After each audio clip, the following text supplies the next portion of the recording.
So, who are you and what makes your opinions important? Hello, my name's Gordon Greenhorn. I'm originally from the northeast of Scotland in a small place called Aberdeen. I now reside in London, working as a personal trainer in the city. Why should people listen to my opinions? I suppose we have a world of social media interaction where we can like, unlike, friend, unfriend, etc. So people have the choice to listen or not to listen. I just hope that my viewpoints, especially on my Facebook pages and through Twitter, etc., are open people's scepticism and allows them to be able to make their own choices regarding nutrition and training, and try to sort of wheel out a lot of the BS that's involved in the fitness industry. And again, as I said, just hope people get a better view in terms of their own training and nutrition. Beautiful. So at this point, I'd like to point out that this is about the 8th time that Gordon's answered that question, because we had a nightmare on Monday with Skype. So I'm very, very lucky. He's very patient and a tenacious kind of man. He's come back and answered that question again. Okay. So since you first started out then, and in your experience, what changes have you witnessed in the industry since you first started? It's a good question, because if you compare the length of time that I've been in the industry against even yourself or the likes of the other guests you have on your show with 15, 20 years, certainly individually. And in the five or so years that I've worked in the industry, I think there's been a big change in certainly social media presence. There's a lot more online coaching now. There's a lot more individuals who are selling themselves via Facebook, via Twitter, which is quite interesting. We see the typical new fitness equipment. We've seen Vipers, we've seen TRXs, we've seen a huge increase as well through fitness competitions, personal trainers, and the like, competing in large fitness organisations. I suppose what I've seen in the past 5 years, certainly in the time that I've working with clients, etc. I think my shallow. I'm still in the sort of early days of fitness compared to the likes of Derek Wodsky or Alec Falstrup, but I've certainly seen a big growth in terms of the social media aspect of the fitness industry and nutrition, and people selling themselves from that perspective, and also the peaks and troughs of various different types of equipment. That's good. Like that. So, I touched on this with Eric, Derek, and also Christian as well. In your view, obviously you said you've only been in it for sort of 5 years, but still, how do you view the use of more advanced techniques with clients? I always make the point, when I first started out, it was, a well-balanced diet plan with a calorie deficit, and you did 4 training sessions a week and that was it. Whereas obviously now we've got people that will do, things like nutritional cleanses, gut protocols, advanced diet strategies, and only eat carbs once in a full moon, wearing your trousers backwards. How do you view that sort of stuff? First of all, I think a lot of these types of protocols, etc., are probably good sales tools. So it's trying to offer the client something different that they might not have tried before, and you're the intervention, and you're the practitioner, and you're the person that helps them with that. So from a product perspective, it could help sales, I suppose. In terms of, I think a lot of what we do should be governed by our insurance and our expertise and our qualifications. So as personal trainers, we have a plethora of skills. We're psychologists, we are exercise kinesiologists, we are nutritionists. We have physiotherapists. We have so many different skills that we have to try and fit our clients. I don't think that we necessarily be experts or specialists in one particular field. I think that would make a bad personal trainer to a certain extent. In terms of the going into various things like hormones and protocols, as you say, it really depends on your qualifications and your insurance. But a good personal trainer, I think, should have a well-balanced amount of skills, and they should be able to just essentially help guide the client through their calorie deficit help them improve in terms of the performance, and generally help their well-being from a psychological perspective as well. So, yeah, personally, I think it's probably more of a sales tool to be able to say to someone, you've got a gut problem, so I'm going to help you with it, here's the protocol, rather than necessarily the personal trainer or individual understanding what they're actually doing. Because a lot of these things you see industry, well, not industry, but you get professors in various different types of macronutrients. So you have Stuart Phillips, who's protein and dairy. You know, there's Asker Jukendrup, who's big into carbohydrates. You know, these individuals are singling on one macronutrient, which that's their speciality, that's what they're researching. And then a personal trainer is not necessarily at that level to be able to make those decisions. So it's certainly a good thing to have a wide range of individuals that can help you, from physiotherapists to psychiatrists to dietitians, especially in the disease population, etc. But yeah, I think a personal trainer should limit themselves to what they know and how they should do things, that's for sure. Good, okay. It leads, should lead quite nicely into my next question as well. So, do you think there might be, maybe something I've noticed maybe in the past couple of years, but do you think there's a bit of a demise in objectivity? I mean, there's a lot of coaches and trainers I know that they'll kind of, you know, pick a certain approach or a certain way of doing things and then just kind of religiously just follow that approach rather than necessarily looking at the client as an individual and saying, well, maybe this approach won't work with them, but this is, you know, that's just what I need to do, as opposed to kind of, oh, this is the way I do things, this is the way all my friends do things, so therefore this is the best way of doing stuff. Do you think that happens a lot as well?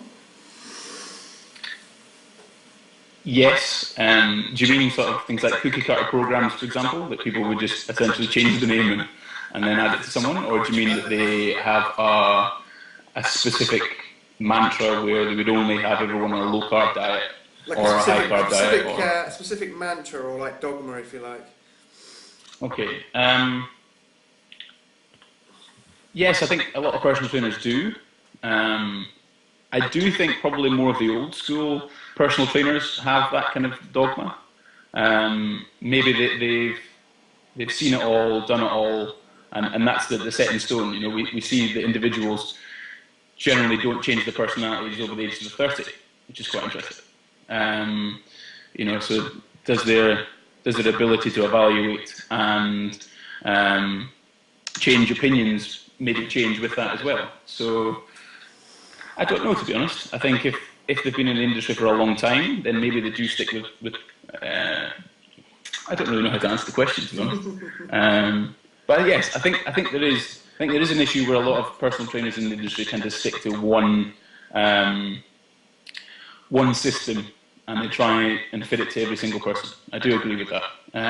But I do think there's a large amount of individuals that don't do that. You know, they have different ways of helping different clients. I know that I think that clients should stay with a trainer for maybe 2 years, 3 years, and then I think they should maybe try and find another trainer or be recommended by another trainer.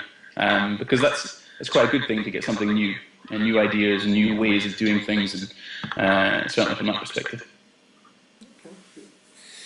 Okay. So, obviously now, something I've noticed probably in the past maybe 2 years or so, I mean it's good and bad, is that I've noticed a lot of trainers, they'll take a lot of stuff, you know, they'll look at, you know, research and studies, and when they make a point, say on social media, they'll back it up with a reference to a study, you know, for a certain supplement or the way to do something. But one thing I've also noticed as well is that although that's good, and you obviously need to kind of justify your arguments, definitely, I think sometimes that people may be quoting information that they don't fully understand, so they may have a study that they haven't fully read or fully comprehend, and then when you kind of look into the study you can see some serious flaws and kind of say to yourself, well, you know, it's very hard to draw set in stone conclusions from it. Do you think that trainers should either maybe go on a course or certainly invest part of their time in learning how to read the studies properly? Yes. Quite a large amount of personal trainers have sports science backgrounds. So I do understand that that's part of the course, is to learn critical thinking. But I think you can teach yourself as well. There's some very good books out there. There's one on my bookshelf over there that helps you evaluate various studies. I know that Alan Arg in his book Girth Control has a section on basic evaluation from a study perspective. If an individual is looking to try and improve their ability to critically evaluate, then probably the best place to start are high-end journals. Look through for meta-analysis, systematic reviews, and read through those and what their conclusions from that are. That might be one of the best places to start, necessarily. But I definitely think people need to invest time in learning how to evaluate a study, the flaws, certainly the ways in which the methods are construed, how the study's been put together, etc. But yeah, I think it's regardless of whether or not you have a degree, or whether you're a doctor, or whether you're a certain authority figure within the industry, everyone makes mistakes. So as long as we have an open forum to be able to debate and have a friendly adult argument, then those things can be sort of bashed out, and we can all learn from it. Yeah. So yes, I suppose we should have some courses out there, but certainly people need to go out there and try and learn for themselves. Okay. So kind of the flip side to that, then you've got the other side of the industry. Do you think that genuine experience from coaches, say, that have been doing it maybe 20 odd years or so, that can now become kind of undervalued? You know, like you'd have someone, you know, who's got a good reputation for results, and they'll just put up a tip based on their experience. They're not trying to justify it with study necessarily. And then kind of you look on Facebook or Twitter, and then within about 20 seconds you'll have 100 keyboard warriors kind of ripping into him saying, this can't be true, this study, that, you know, this, that and the other. Do you think on the other side as well that genuine experience tends to get a little bit undervalued now as well? I think it does. You know, you have people who have vast amounts of experience under many different circumstances with many different types of clients, and their experience to me is hugely valuable. You know, I've worked or trained at a place called Body Development at Bath with a gentleman called Tom Crudgington. Massive amounts of experience, especially in his area where he works with lots of mixed martial artists, boxers, etc. And it's been wonderful to go down and train with him and to learn from his experience, certainly. Where I think individuals who have large amounts of experience probably don't stand up well is when, yes, they do make a statement, like you say. They make a statement that within the body of evidence that we have, that statement is proven to be false. And maybe some people come across, certainly in Facebook and Twitter, etc., come across in the wrong way. And this is where, you know, I think debate is healthy. I think that critical evaluation is healthy. And that if you make a statement, you should be able to back that up with more than just experience. You know, if you have experience plus scientific evidence, then who's to argue with that? But if you just have a statement, then that's just a belief, essentially, or an opinion. And that's no different to saying God exists.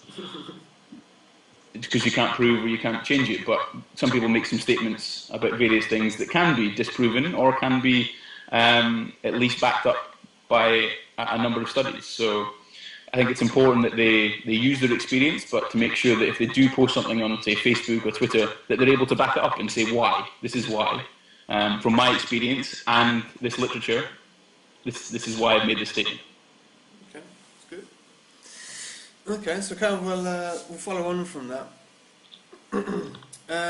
Do you think now as well, obviously because you know, a lot of coaches take they've started to take a lot more of a scientific approach to things. So now, for example, even with training now, you know, when I first started, it was like, you know, you get in the gym and you train hard, like every time, and that was your biggest goal, just to train hard.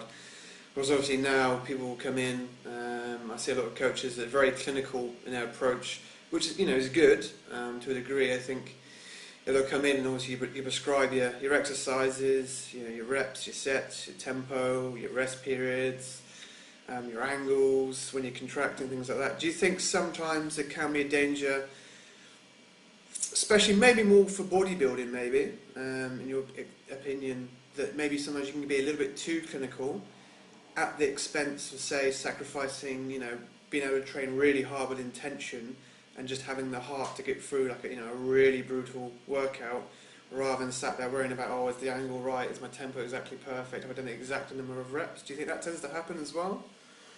Yes, it does. You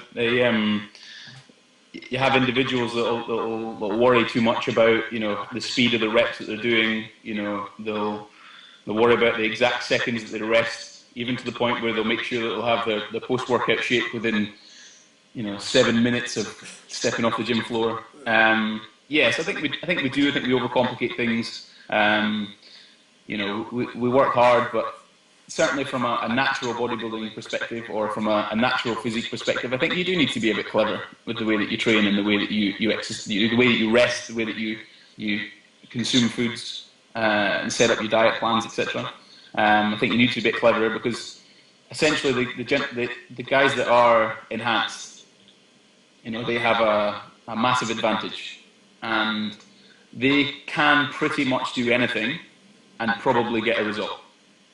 Whereas an ungifted, from a genetics point of view, natural individual, then they have to be a little bit smarter with the way that they train, the way that they rest, and the way that they eat. But I think you can overcomplicate things, certainly. And it is important that you go into the gym and you're there to train, and you need to work hard. Certainly not smash yourself every single time, but work hard. But from a natural perspective, I think that individuals who don't take drugs should think about their exercise and think about the quality of the reps that they're using, and the progression that they're trying to get in the gym, and certainly the diet plan and the nutrition plan that they put together, because they can't use drugs to get lean, they can't use drugs to maintain muscle mass. I think half and half. Yes, don't overcomplicate things, but certainly be at least clever with the way that you approach your nutrition and training. Yeah, so basically train smart and hard. Yeah, basically, yeah. Simple as that. Okay, so that leads on to the next question, actually. You kind of touched on some of the points. So talking about like aesthetics in the industry, so Derek touched on this, because when I asked him about sort of what he saw was going to happen in the industry over the next 5 to 10 years, he said he thinks that there, in terms of the market, there'll be like this continued shift towards kind of extreme aesthetic improvement, where he said, where maybe 2 or 3 years ago, the 100-kilo guy that walked around at like 6% body fat was quite a rare sight, whereas now you see people that will, they'll take part in like a 3-month or a 6-month transformation, and they'll go from like, a complete non-trainer to the aforementioned 100-kilo guy at 6% body fat. And he said how perhaps we'll reach a peak in that, because people are still trying to chase at the moment. But the downside is that maybe a lot of people who shouldn't necessarily naturally be able to get to that stage, obviously will cheat their way there, either in terms to get there quicker or just to get there at all, and maybe there'll be a trade-off with long-term health.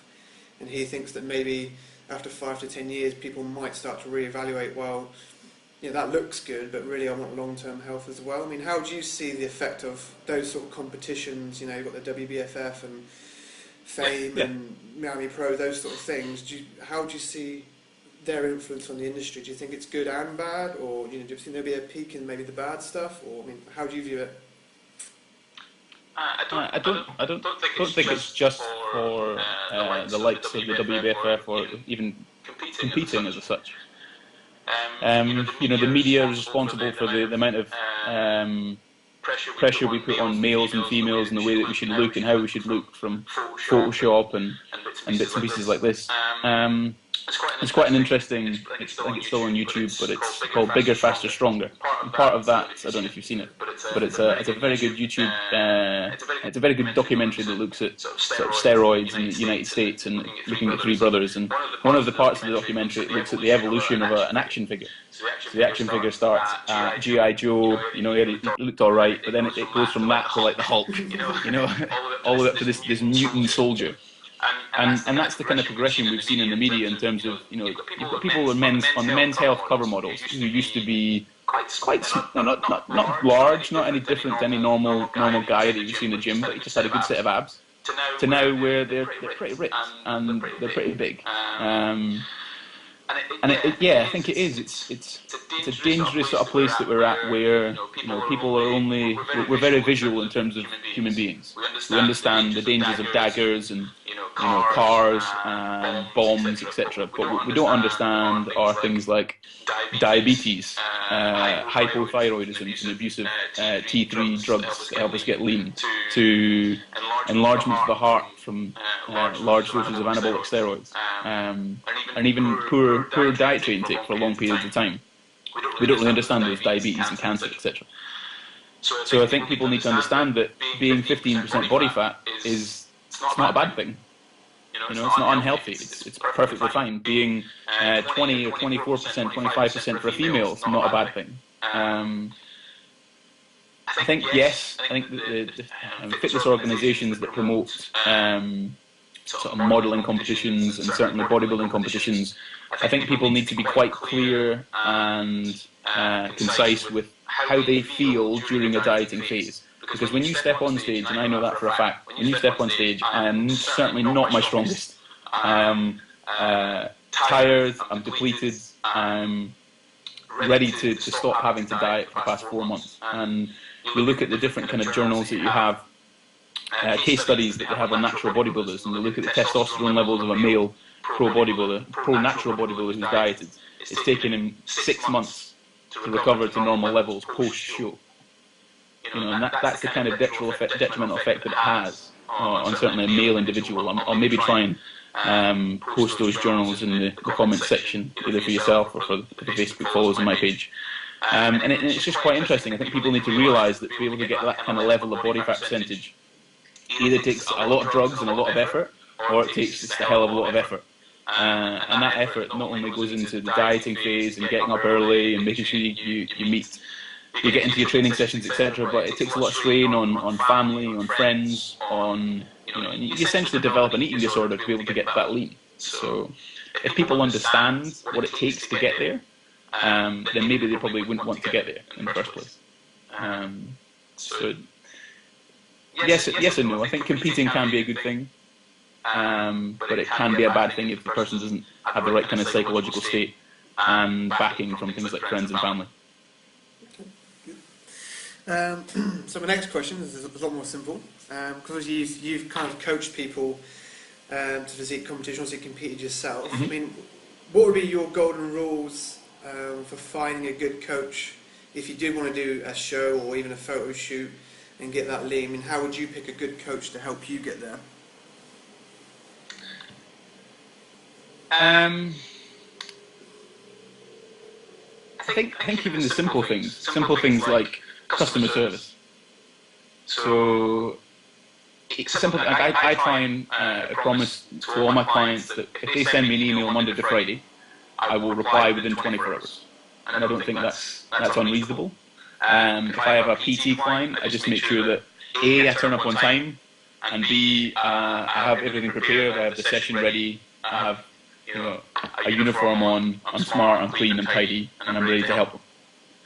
I think if you can get those basics right, then if they get those basics right, then if they answer the email promptly and they look after you from that perspective, then they're probably onto the right track. Certainly follow individuals on Facebook, on Twitter. Everybody has a social media site. Everybody's a WBF competitor or a natural bodybuilder or whatever else. And you usually generally have a page if they are a competition coach. So follow them. Be skeptical and find out why they're making certain recommendations or putting tips on their Facebook page, and how do they interact with other individuals. Do they have any articles that they might be able to read? What do their peers say about them? I'm quite lucky to have quite a very good referral network, from working with James Concy Mitchell at 639 to working with Scott Bapty at Food for Fitness as well.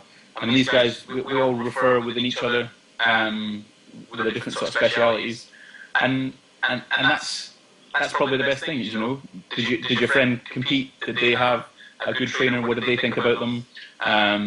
What do they have on their social media sites and their articles and things? And just evaluate and be skeptical from that point of view. And I suppose that's the best way you can do it, and you won't know until you start trying to train with them, and that's the way it is. But regardless of the coach, dieting for a show is still hard. It doesn't matter,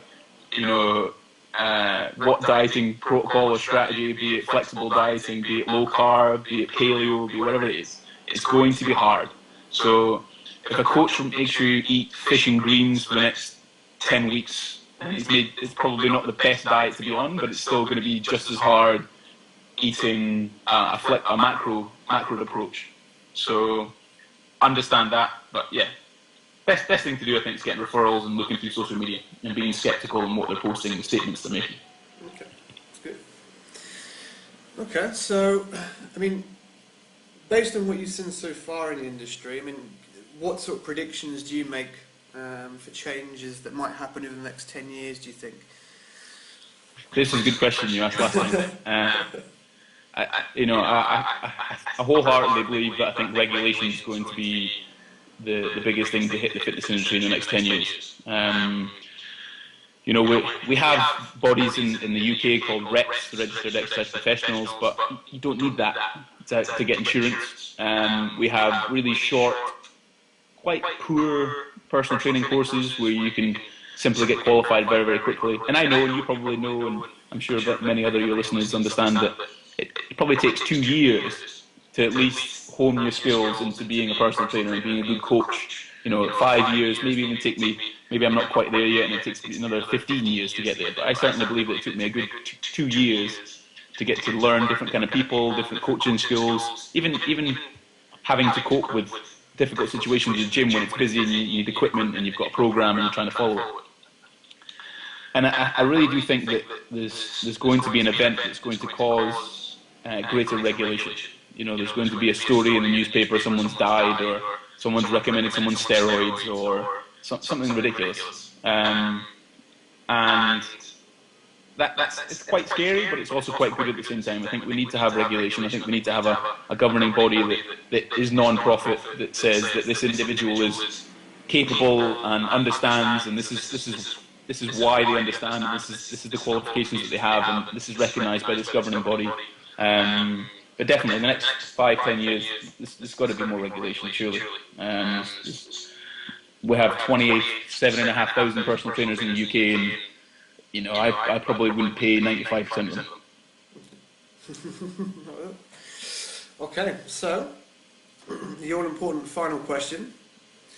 So, a good man is remembered for who he was. A great man is remembered for what he did. So, Gordon Greenhorn, what will be your legacy? Probably my last name. See, that's a big question, I probably reserve that for the likes of Muhammad Ali and Gandhi, and these individuals who have changed the course of time. I just hope that I open people's minds to bullshit, really, to be honest. To be skeptical, to say, why is that? I must have spent thousands and thousands of pounds on courses where, most of the content was just rubbish. When you go away and you look at the evidence behind what the statements are being made, they're just sensationalist. They're just trying to sell you something, they're trying to sell you supplements, they're trying to sell you protocols, they're trying to sell you more courses. And I just hope that the guys and girls that follow my page and follow me on Twitter, I'm trying to help them become more skeptical. Question me, question the person that's giving the advice, question why you're doing something. And if you can do that and that becomes my legacy, then hopefully that's a good thing. And I suppose sometimes that I can come across slightly argumentative, certainly on Facebook and Twitter, etc. And I hope that individuals learn something from that, learn from the experience that I'm just trying to be more skeptical. I'm trying to get better information out there for people to make better decisions about the health, the training performance, and the nutrition choices.